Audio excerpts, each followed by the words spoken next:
どうも、こんにちは。デミコです。はい。というわけで、はい。じゃあこれね、続きからやってきますよ。はい。続きからやっていくんですけど、はい。ですね。ちょっとね、今日ね、どんなことになるかと思って、ちょっとびっくりしたんですけど、びっくりっていうかね、やばいなって。っていうのはですね、ちょっと朝起きてからね、あの、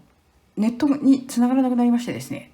うちのモデムがおかしくてね、ここのところ調子がね。うん。たらね、朝からね、全然繋がらなくて、やばいっつって、もう慌てふためき。まあまあ、携帯は繋がるんで、動画撮ってね、携帯で編集して、携帯で上げることもできるけど、いやでも携帯で編集するのもなんだし、じゃあパソコン取り込んで、パソコンで処理して、で、また携帯に移して携帯から上げようかなとかいろいろ考えてたんですけど、まあ何度かガチャガチャやりながら、どうにかならないかなって思ってたら一応復活したわけですね。インターネットがね。で、別にネット障害じゃないんですよ。うちのモデムの問題だと思うんですよね。うん。これね、ちょっとやべえなと思って。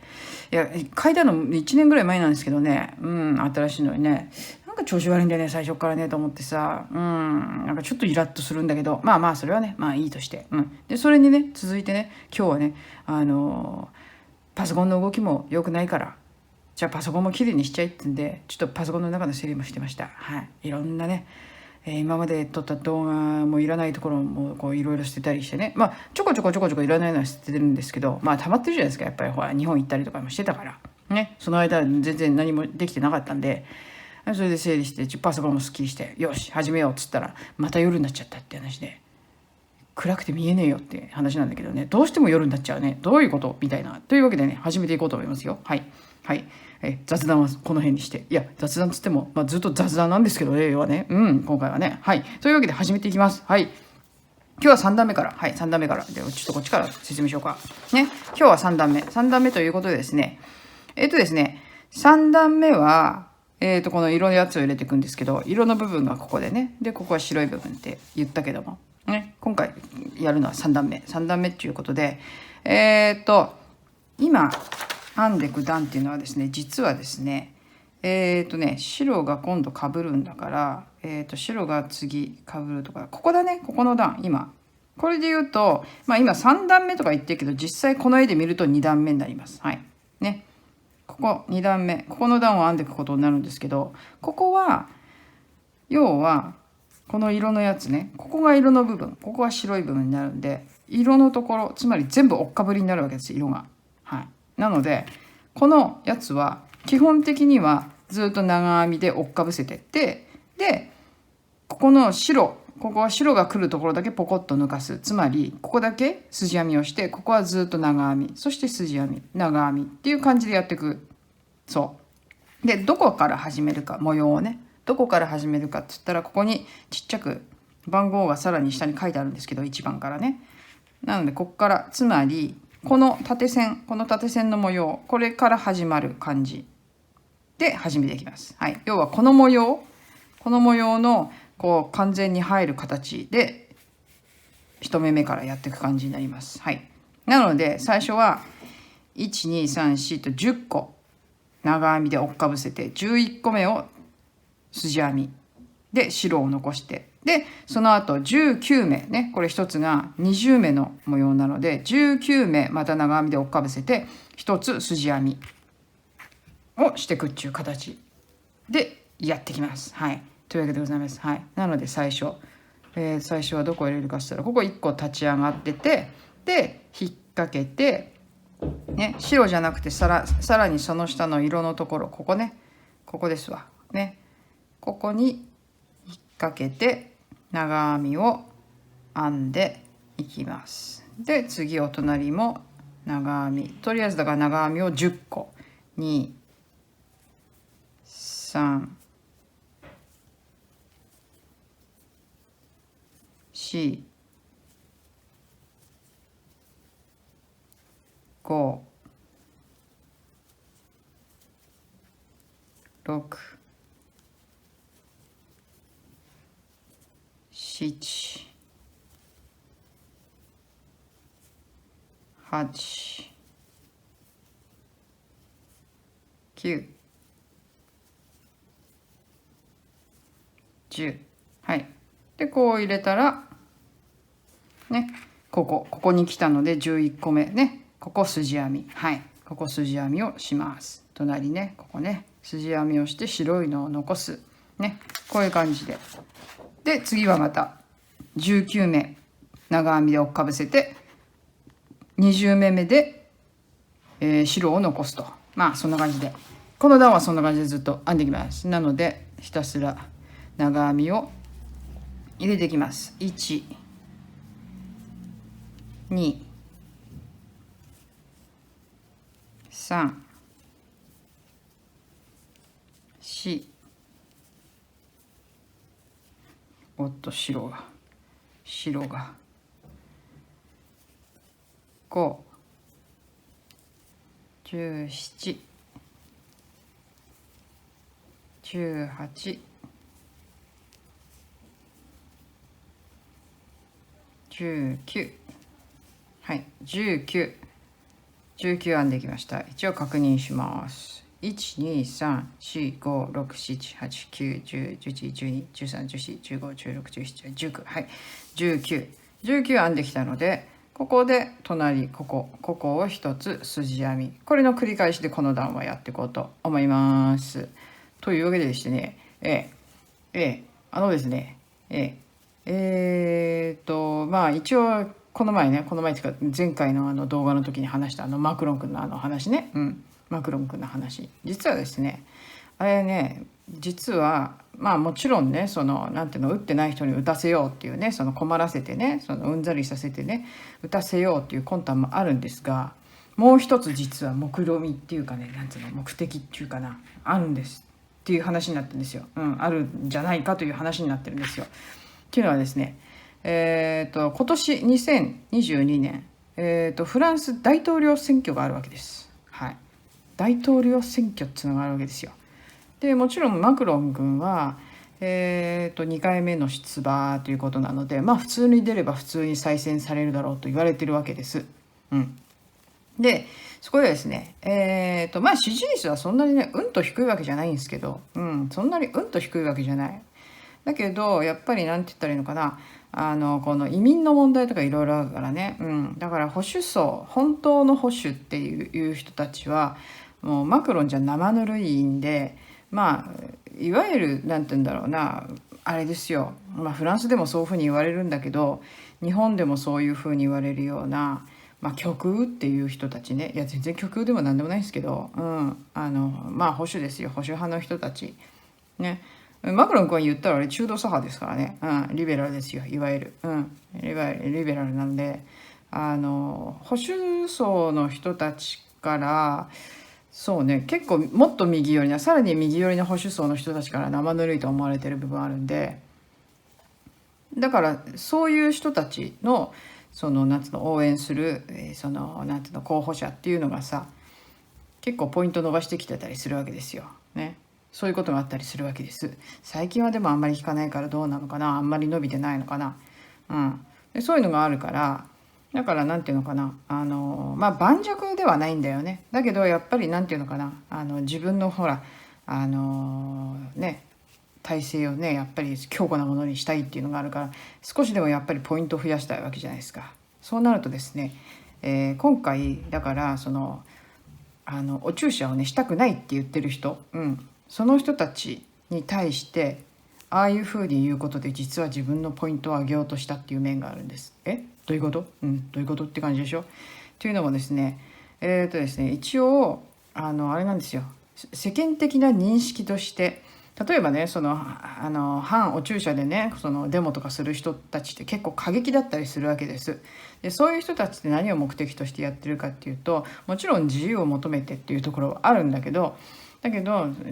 一応なんていうの、世間的な一般的な目で見られると、なんていうの、反対してる人たちっていうのは極左の人たちが多いわけです。はい。で本当になんていうの、純粋に私らみたいな、なんていうの、このただ単にそんなもの打ちたくないよっていう人もいるんだけれども、そういう人たちの存在は無視して反対してる人たちは全部抵抗勢力っていうことで10羽人からげにしてるわけですよ。そう10羽人からげにして、この人たちはなんていうの、今の政権に反抗するその極左の人たちっていうくくりにしてるっていうか、まあそういうふうにミスリードしてる部分もしかしたらあるのかもしれないんだけど、でそういうことでだからそういう人たちに対して強い姿勢を見せれば、自分とこのなんていうの、自分のそのポイントが上がるとでも思ったんじゃない。まあそれはそれでなんかちょっと浅はかだなと私は思ったりもするんだけど、そうだから中にはだからそういうなんていうの、そういうつもりでやってるから本当になんていうのかな、その困らせるつもりはないんだと、本当にうんざりさせる気なんかないんだなんつってうちの家事なんか言ってましたけど、いやいやいやいやいやいやいやいやいやいやいやいやいや、じゃ逆じゃんそれって効果があって、要はさだからさ、そんなするつもりはないっつって、するつもりなくて言ってて本当にしないんだったらさ、嘘ついたっつって逆に支持者からさね文句言われちゃうじゃんね。ああ言ってたじゃん、なんでやらないのってみたいな感じになっちゃうわけでしょ逆に。だからそういうわけにいかないでしょ。言っちゃったからにはやらざるを得ないよねって話じゃんやっぱりね、どう考えても。それじゃまるでね、某国のなんだっけキッシーみたいなもんじゃないですか。だってね、やるやる詐欺じゃないですかそれっつったらね。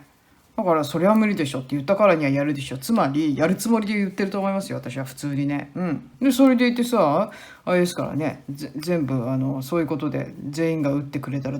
国民全員をなんか変なこと言ってたよ。国民全員を重症化から守れるって何言ってんだいって話じゃないって。だって今のオミ株なんか全然重症化する人いないじゃないのさ。ね。でフランスはなんか病院が逼迫して、医療崩壊がってまた言ってんだけどさ、実はさフランスってさもう10年以上15年ぐらい前からさ毎年のように冬はさあれじゃん、インフルエンザ流行ったりするじゃん。そうするとね毎年のように医療逼迫って話出てくるんですよ実は。だから今更この今のね流行り病で、ね、医療逼迫って言われたってね、いやいやいやだってもともと20年ぐらい前からベッド減らしてさどんどん減らして、であれじゃない、もともとだからもう10年も前から、常に冬になると医療逼迫ってニュース出てくるじゃないっつってだからさ別に今始まったことじゃないじゃない、医療逼迫なんてって話なんですよ実はね。実はね。だけどそんなのみんな忘れてるっていうか普段は気にも留めてないじゃない。だってみんながガーッとさこうやってさ今回の流行り病みたいにさガーッとさ騒ぐわけじゃないからさ。それでいてさなんかね医療逼迫病院がって言ってんけどさ、こんだけ検査してさそれで基本的にはさ症状が、出なければ多分ねそのまま放置なんだけれども、でもねどういう基準でさその入院させるのか私も全然わかんないんだけどさ、フランスはさどれだけの人がさ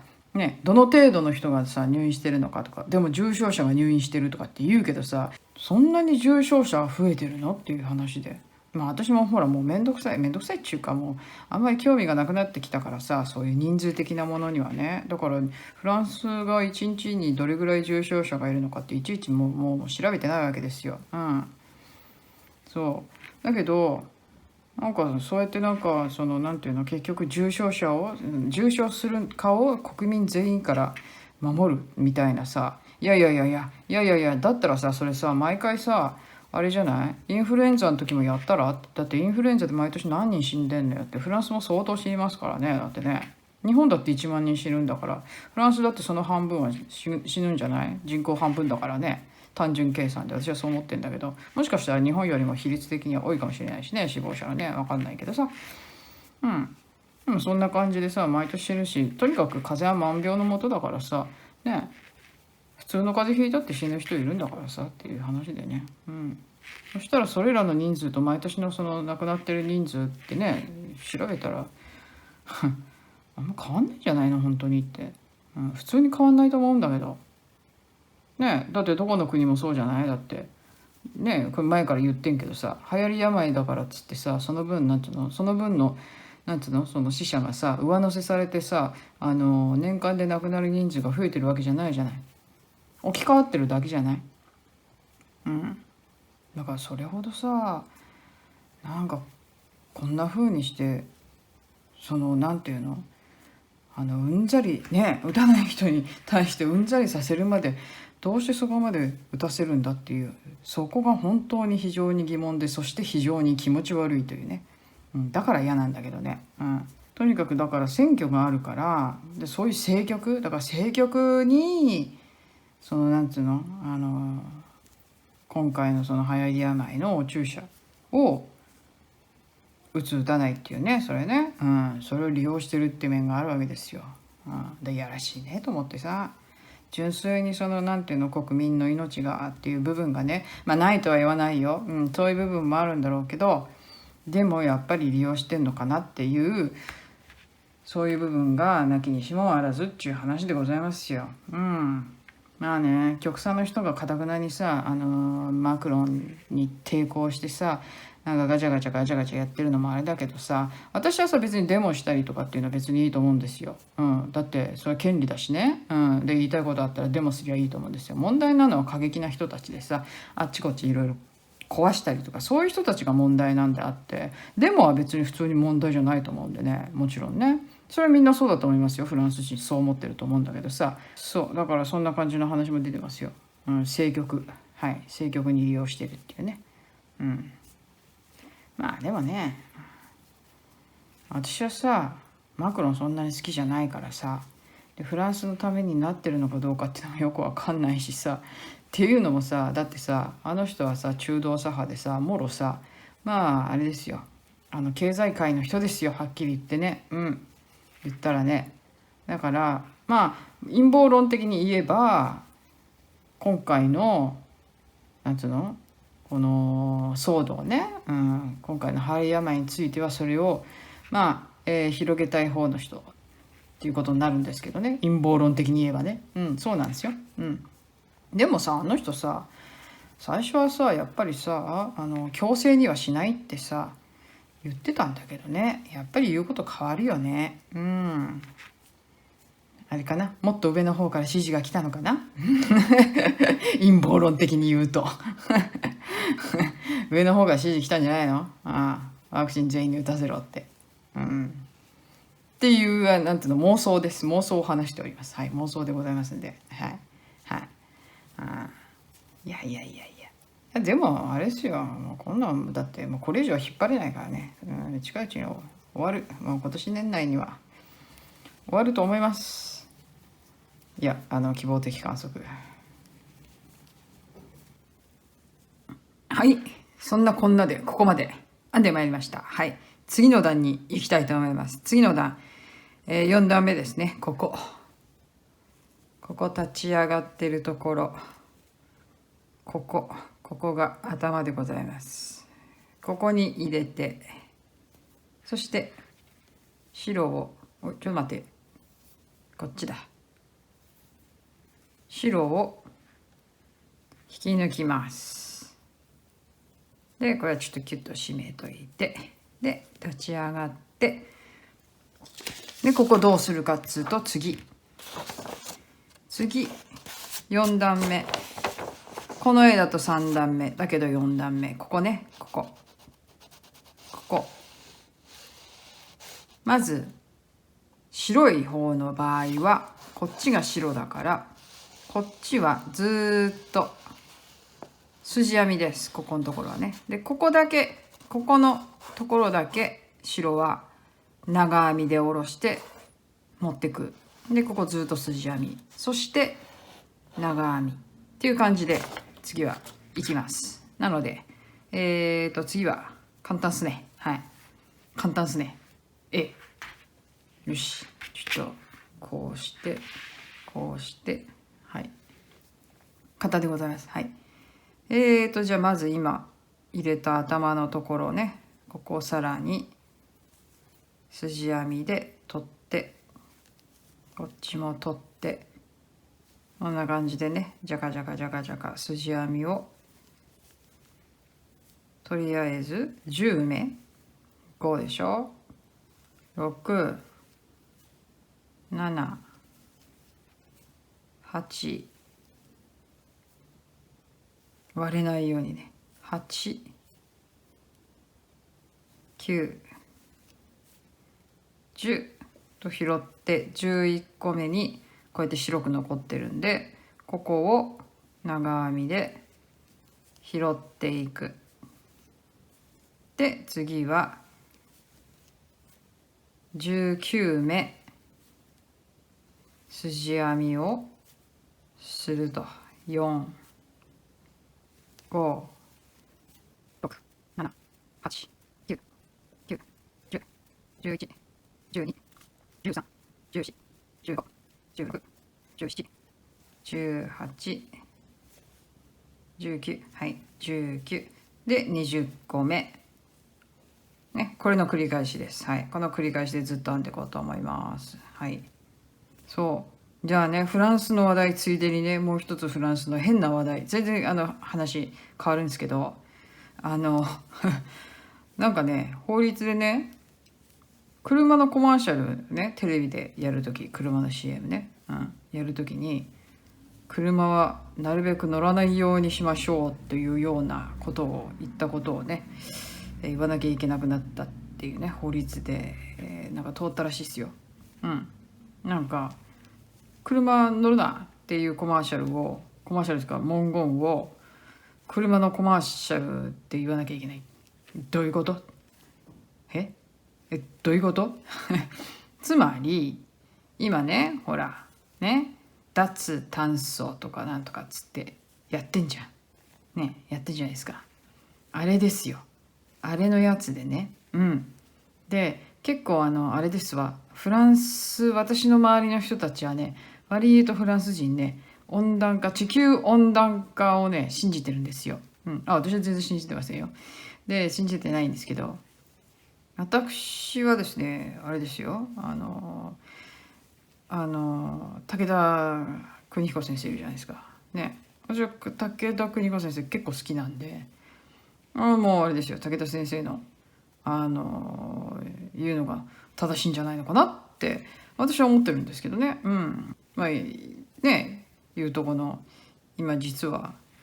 地球は寒冷化が進んでる、全体的に見ると。だけど気温が下がっていく中で、全体的に下がってねいく中で、その短い期間での、上がったり下がったりっていうのがあるわけで、上がったり下がったりしながらゆるりと下がっていく気温がっていう、そこの上がったり下がったりの上がったりの位置にいるんだっていうことをね、先生はまあ言うわけだけども。でそれであれですよ、別に地球なんてもっと前はもっと気温が高かったんだっていう話ももちろんあるしね。で地球が寒冷化していくと逆に作物はできなくなるし、だから気温が上がった方が作物はねできるからね、もっとね、食料が足りないっていうのが、気温が上がった方がもっと食料できるんじゃないんですかっていう話でね。地球そんなに弱だと思ってんのかね、みんなね。っていうか、私ら人間が生まれる前から地球ってもちろんあるわけで、生命活動をしているわけで、いろんな生物がね作られてっていう中ね、そのなんていうの、地球の活動の中で、そのなんていうの、生物が出来上がってきた時期っていうのは気温高かったわけで、だから地球はさ、気温が高いのには慣れてるはずなんだよね。それをなんで地球が地球には良くないみたいな話になるんだっていうことでね。地球って星の作りね、どうやってできたのかっていうこととかさ、どうやって生命体が生まれたのかっていうさ、考えたらさ、地球は今より暑かった時期があるって、そんなの分かることじゃないですか。これなんでそれ気温上がったらいかんの？それは人間的にはね暑いかもしれないけどさ、私はなんか普通に単純に、それで人間が耐えられないんだったらそれまでよっていう話でね。だって今までいろんな生物が絶滅してきてね、で人間だってまあ生物ね、動物の一つなわけですから、そういう日がもしかしたらね、人類滅亡なんつうのが本当に来るかもしれないね。もしかしたら宇宙の中にはね、私たちと似たような人類っていうのがいた国じゃないや、星があって、でもしかしたらもう人類ってみたいな人ね、そういう生き物が衰退して、死んだ星になっている星ももしかしたらあるかもしれなくてね、分かんないじゃないですか、そんなもん。だからそうなった時はしょうがないんじゃないっていう話で、それをそのなんていうの、人間のそのなんていうの、その人間ごときがそういったその星のね、気象的なものとかそういったものを左右できるのかって話でね、いやそれほど地球はやわじゃないと思うんですけどねっていう、私はそう思ってますよ。だってさ、その CO2 の話だって同じじゃないですか。結局なんかみんな CO2 削減 CO2 削減って言ったって、結局世界中のね、人類が出している CO2 っていうのは世界のその CO2 のね、出てくる CO2 のたかが 3,4% ですよ。それ以外 96%、ね、96.7% は海とか自然から出てくるわけでね、それどうにもコントロールできないわけじゃないですか、人間は。なのにさ、たかが人間が出してる 3,4% のうちのさ、そのうちのだよ、そのうちの何パーセントだっけ、なんか 40% だから、 30% だからは中国が出してるっつったら、全体の何パーセント出してるの、70 1% か、1% とかっていうのを例えば中国が出してるとして、でそれであれじゃないですか、日本なんかもっと少ない微量をね、もう誤差の範囲ですわ、もう誤差の範囲みたいな量を出してるところをさらに 46% 削減、あれ何それっていう話なんだってまさに誤差だよって話でさ、そんなの削減したところで地球になんか影響あると思ってんのかしらっていうね。私はだからこのなんていうのかな、脱炭素とかっていう話はもう本当に茶番でしかないと本当に思ってて、人間が CO2 の排出量を減らしたからって何の影響があるのかしらっていう、影響あると思ってんのかなね。地球上にある CO2、 その排出なんていうの、存在する CO2 が全部その人類のさ、その営みによって排出されてるとでも思ってんのかしらねっていう話で、たったの 3,4% ですよ。それ以外は全部自然界から出てきてるもので、それは人間にはどうにもできませんって話で、それを減らしたところで地球がどうにかなるわけ、それで。なんかおこがましいよねと思って、人間って思っちゃってね。それにね、関連してね、ほらだから車ね、電気自動車とかって話も出てきてるわけじゃん。おいでさ、ね化石燃料やめようなんつってさね、話になって、石油も石炭もダメだよと。だけど欧州はそれだと立ち行かなくなるんで、ガスは OK みたいな、ガスと原発は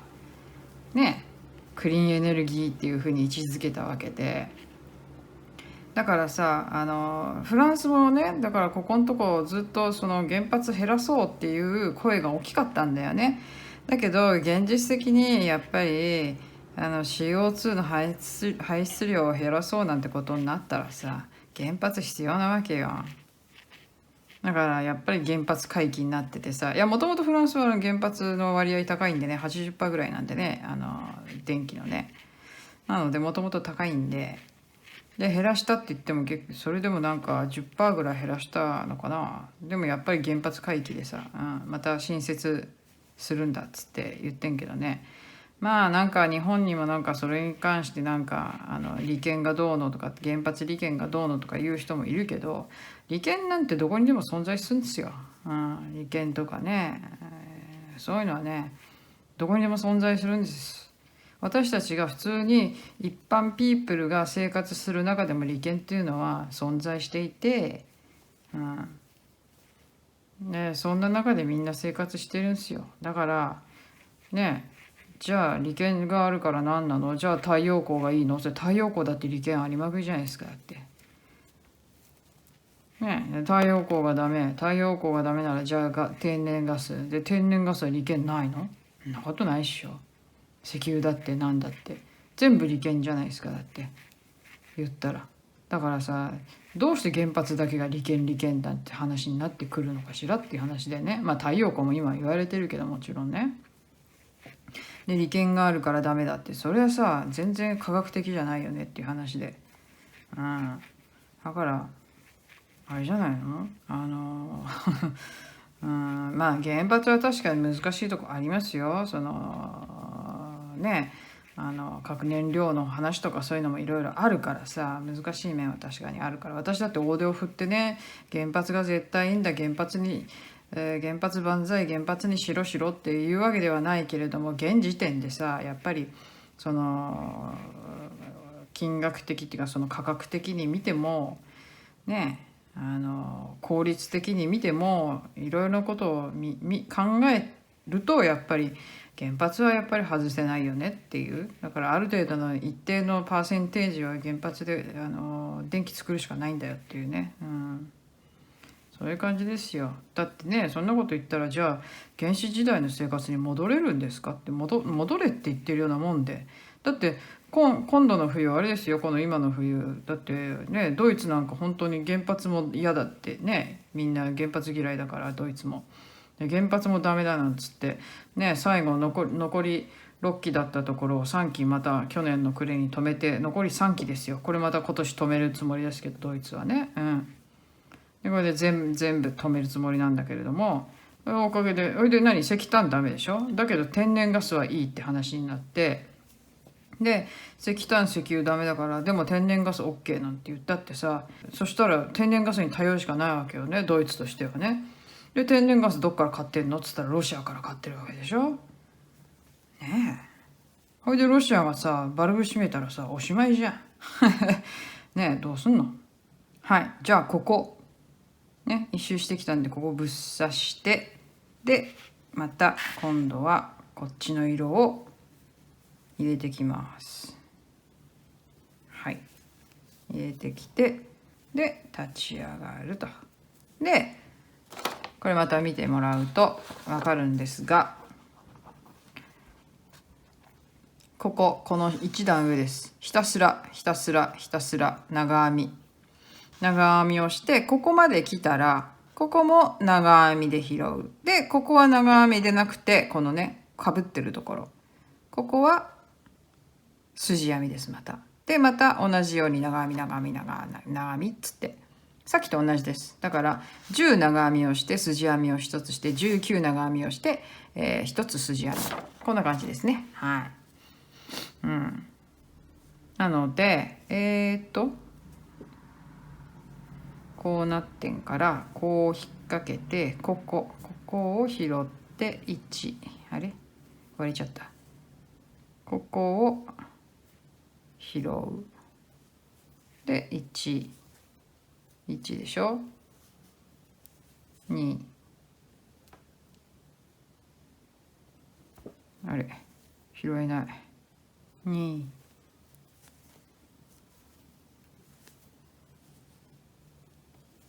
3、そうだからドイツは今年の冬はやばいってよ。停電するかもしれないって。で電気料金がだから6割上がってるって言ってたよね、ドイツはね。そんなんで暮らしていけるんですかっていう話でね。電気料金上がって、フランスも何割上がったんだっけ、なんか上がってくって、どんどんこの先また上がってくのかもしれないけど、でもドイツほどには上がんないと思うけどね、さすがにね、原発があるから。どうすんのドイツね。停電だって、停電したら大変だよ。もう暮らしていけないよ。だって今の世の中だって全部オール電化みたいになってんじゃん今。だってほとんど、まだかろうじてガス使ってるとこもあるけど、でもそれでもほとんどオール電化で、いろんなものがさ電気ね電化されているわけで、もちろん携帯だって充電できないしさね。携帯使えないじゃん、電話できないじゃん、モデムストップするじゃん、家電だって使えないじゃん、今 IP 電話ばっかなんだからさね。いや知らんけど知らんけどドイツはフランスなんかみんなそうですよ。今インターネット電話ばっかですよね。ほいでね、だからパソコンだって使えなくなっちゃうわけでしょ。充電切れたらね。どうすんの？電車動かない？電車も動かないね。で車はしばらく動くね。しばらく動くけど電気使えなかったらあれじゃない？ガソリン給油とかもあれじゃないの？できなくなるんじゃない？だって流通がままならなくなる可能性もあるでしょ。電気がないおかげでいろんなことに支障が出てくるから。もう電気がないと生活できないよ今。どうすんだろう。ひもじい生活になるの？やばいね。そうだね、電気なくなるわ。だからさ、そんなんでさ、だからどんどんどんどんドイツなんか自分の首絞めてんだよね。ねえ、原発あんだから原発動かせばいいのにねって日本にも同じこと言うんだけどさ、それはさ、さっさと日本も原発をがっつり動かして電気不足にならないようにすればいいのにって思うんだけどね。ね、ちゃんとしっかりやってってほしいんですけどね、それはね。まあ日本もね、結構原発アレルギーの人いるからね、あれなんだけど難しいんだけどさ、簡単には進んでいかないとは思うけど、もったいないね。50何基もあってさ、全部動かさないでさ、それで電気作ったらさ、あれだよ、みんな電気代もさ安くなるしさねえ、わざわざ首絞めて電気料金どんどん上がって、でね、工場はどんどん潰れ営業できないから電気代高くって、でますますこうやって電気代が高いからっつってなんだね、よそ行っちゃったりとかね、外国に逃げていっちゃったりするわけでしょ、日本の企業が。悪循環、いいとこだよ本当に。どうすんだろうね。だからね、工場いっぱいあるでしょ。だからドイツなんかもさね、電気なくなっちゃったらね、動かなくなっちゃうじゃん工場。何にも輸出できなくなるじゃんドイツ。一番の輸出国なのにさ、ヨーロッパの中でさね、輸出できなくなったらどうすんのドイツ。やばいね。みんなドイツの真似なんかしちゃダメだよ。なんかね、なんかテレビでね、なんかちょっと聞きかじったような人がね、ドイツに学べみたいなこと言ってる人がいるけどさ、学んじゃダメですよ。絶対に絶対ダメですよ。国の経済が立ち行かなくなるわ。これでみんなヒーヒーですわドイツ人は。なんでいいとこっていうか、その都合のいいとこばっかりさ言ってさね、本当のさ、そのなんていうの、全体的な姿みたいのをさこうね言わないで、都合のいいとこだけかいつまんでドイツに学べとか絶対ダメだって。学んじゃうマジで。じゃあそんなわけで今日はまたこれでいろいろ話を結構したような気がするんですけど、こういった感じでね、またいろいろ話をしながら、進めていきたいと思いますが、毎回ね2段3段ぐらいしか進まないと、終わるまでどんだけかかるんだって話になっちゃうんでね。だからやっぱりこう全工程をね撮影するってことは無理なんですけど、無理なんですけど、でもそこそこおしゃべりしながらちょっと編んでおしゃべりして動画にしていこうかなと思ってますんで、というわけで、本日もね、これまでご覧いただきましてどうもありがとうございましたという感じで、この段はねちょっとね今日ね終わりにしていこうと思いますけれども、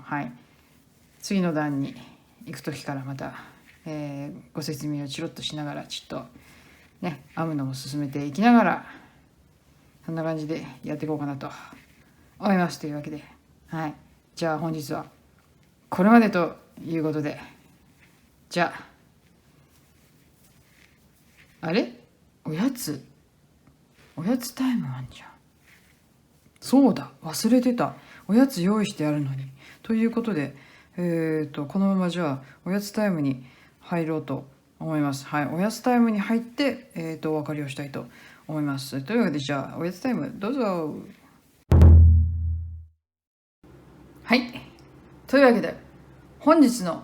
おやつタイム、パチパチパチパチパチパチパチパチ。今日はね何を用意したかと言いますとですね、この前ほら日本から帰ってきたわけですよ。で日本から帰ってきたってことは、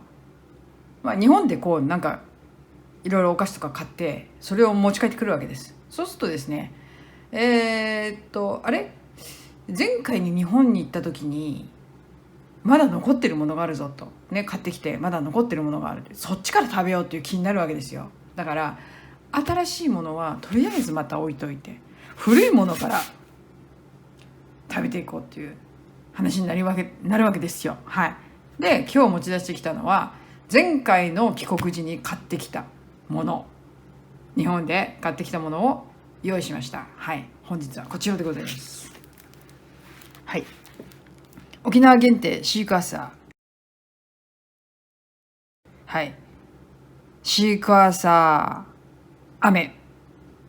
これ何かっていうとですね、普通のボンタン飴ってあるじゃないですか。ボンタン飴のシークワーサー版です。はい。前回沖縄に行きましてですね、帰国した時に、はい。一人旅だったんですけど、本島、基本的には本島にいたんですけど、一応一周はできなかったかな。結構広いじゃないですか、それでも。ね、言ったって沖縄。うん。一周はできなかったんだけど、半周ぐらいはしたかな。うん。でいろんなとこ見ました。はい。で、その時に、やっぱり沖縄シークワーサーだよね、っつって、これちょっと買ってきたわけです。これ1個じゃないですよ、買ってきたの。何個入りになってたっけかな。6個入りぐらいの大きなパックが、この、ほら、四角いのこうあんじゃない、ちょっと大きい箱。あれ6箱入ってるやつね。あれをボンと1個買ってきて、はい。はい。で、残り1個です。最後の1個でございます。これをね、ちょっと今日、久々に食べようと思って。ね。だって、いいですか？ 2 年前ですよ、行ったのは。ね。2年前。つまり、あれじゃあ、賞味期限どうなってんのっていう、賞味期限ここにあります。はい。賞味期限見てください。20年5月2日。もう1年半以上前でございますよ。はい。でも、気にしません。はい。気にしません。はい。というわけでね、ちょっと今日はね、シークワーサー飴っていうことでね、どんな感じか食べたことない人に向けて、ちょっと、ね、ボンタン飴はでもみんな知ってますよね、だってね。うん。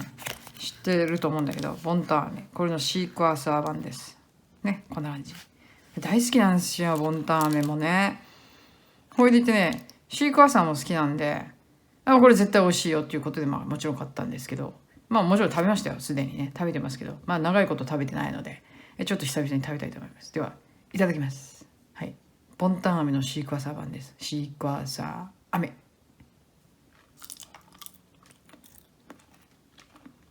うん。うん。うん、この、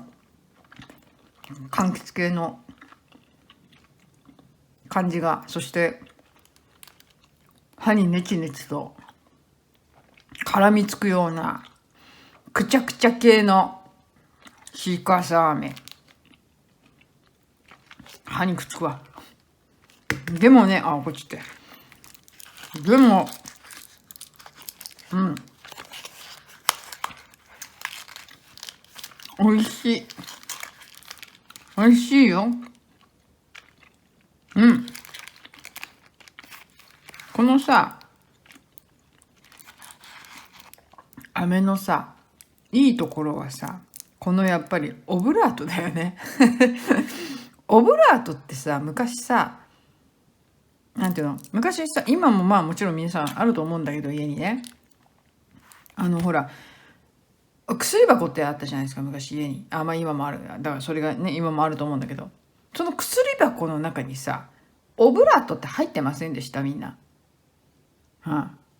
今はどうなんだろうね。いや、今はもちろんオブラート自体は存在すると思うんですけど、薬箱にオブラートが入ってる家ってあんのかな、今は。どうなんだろう。でも、粉薬をなんか子供に飲ませなきゃいけない時なんかに使ってたじゃないですか。今そういうことあるんですかね。なんか苦い粉薬をこう子供に飲ませなきゃいけないからオブラート使うみたいなことあるのかな、今ね。昔はそれがあったから、ほら、オブラートって必ず薬箱の中入ってたじゃないですか。オブラート私子供の時好きで、あれを別に薬なんか飲むわけじゃないのに、オブラートの缶開けて、ペロンと取ってこうペロペロって舐めて、舐めるしか食べるっていうかね、食べてました。食べ物じゃないんだからってお母さんに怒られましたけど、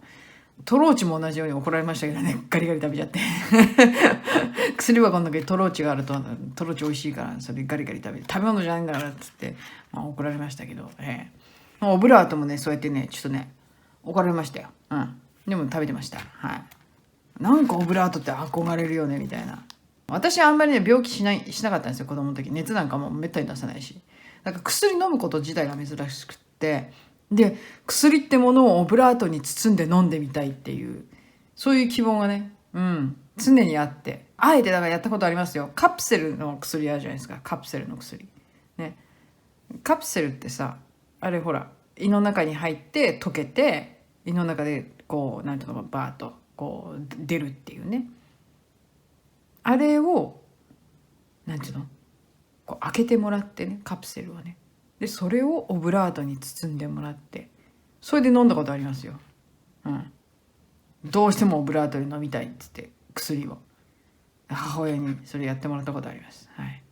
どうなんだろうね、でもね薬の作用的にね、カプセルの溶ける時間とかそういうのも計算されてるのかもしれないからねどうなんだろうと思うんだけど、あんまり、大丈夫なのかなっていう感じもしないでもないけど、とにかくオブラートに包まれてた粉薬を飲んでみたくって、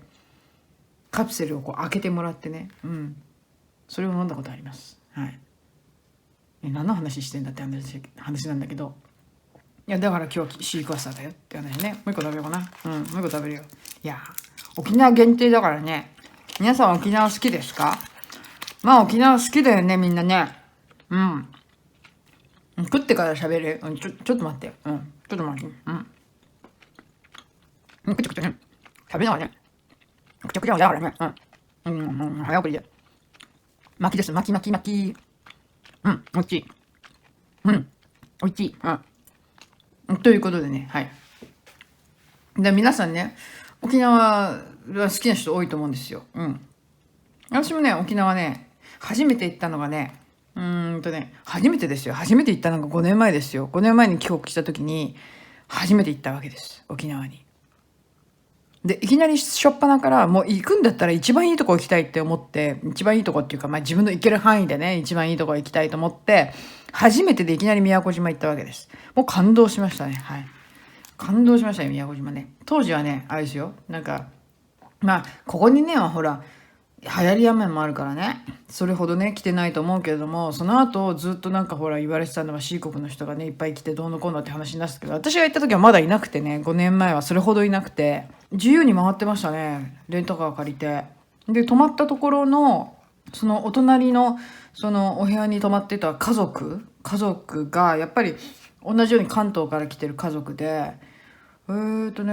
お子さん2人とお母さんまだ若いんですよ。お母さん若くて、でその、奥さんっていうかそのお母さんのさらにお母さんだから子供たちのおばあちゃんだよね。おばあちゃんも一緒に来てて、で旦那さんが後から来るのどうのこうのみたいな、なんかそんな話で、なんか2週間ぐらい滞在するとかって言ってて、で日本人にしては2週間も沖縄に滞在とかしたら随分ゆっくりな滞在でいいねみたいなね感じで、とってもいい人たちだったんですけどね。そんな出会いもあり、そして宮古では行きたいところ、でもね時期がねやっぱね梅雨シーズンでね、なんか天気が良かったり良くなかったり、でも最後の2日がむっちゃ良くなったのかな。でその時にもうガーッと回りましたね。車飛ばして、もう宮古の島の中全部こう一周するぐらいの勢いでガーッと回りましたね。あっちもだから要はだから宮古島があって、その周りの全部ね、何島って5つぐらいあるじゃないですか。あれを全部行く勢いで。でも最後どうしても足りなかった、行けなかったのが最後の端っこ、なんだっけ、何島だっけ。そんな感じでねガーッとね宮古島回りましたけども、いやもうだからね、それからもう沖縄いいわと思ってね、でそれから帰るたんびにちょこちょこラッキーなことにちょっとつてがあってね、それで行かしてもらったりとかしながら沖縄行きましたけど、いや今回も本当は行きたかったね、行けるものなら行きたかったけど、まあちょっと予算的なものとかね、いろんな関係でちょっと行けませんでしたね。今回はね、いや次回はね、また行きたいと思いますよ、本当に。いや本当ね、あっちもね、あっちの方も行きたいんですよ。石垣も行ったし、だけど、ちょっと遠いところとかあるじゃないですか、波照間とかね。波照間行けなかったんで、またね、石垣行ってね、波照間の方とかね、あとは、あれだよね、与那国とかも行ってみたいよねって。まあでもちょっとそこまで行けるか分かんないけど、まあ行けなかったとしてもね、まあ沖縄、もしくは次、そうね、奄美大島あたりね、奄美諸島あたりのどっか行きたいねっていう気もしないでもないしね。ね、行けるところ行きたいですよ、南はやっぱりね。海好きなんでね。ほら、海なし県で育ってっから。それだ。それだ、海に憧れる理由は。というわけで、はい。じゃあ、そんな感じでね、脱線になりましたけれども、はい。ね、今回のおやつは、シークワーサー飴ということで、皆さん、沖縄に行った際には、ね、いや、もうすでに何度も食ってるよっていう人ももちろんいるかもしれませんけど、こんなお土産もいいんじゃないですかっていうことでね、はい。というわけでね、今日はね、はい。これまでということになります。はい。ここまでご覧いただきまして、どうも。ありがとうございました。はい。次回はね、またね、すぐにね、お会いしたいと思います。はい。というわけで本日はこれまで。じゃあ、さよなら。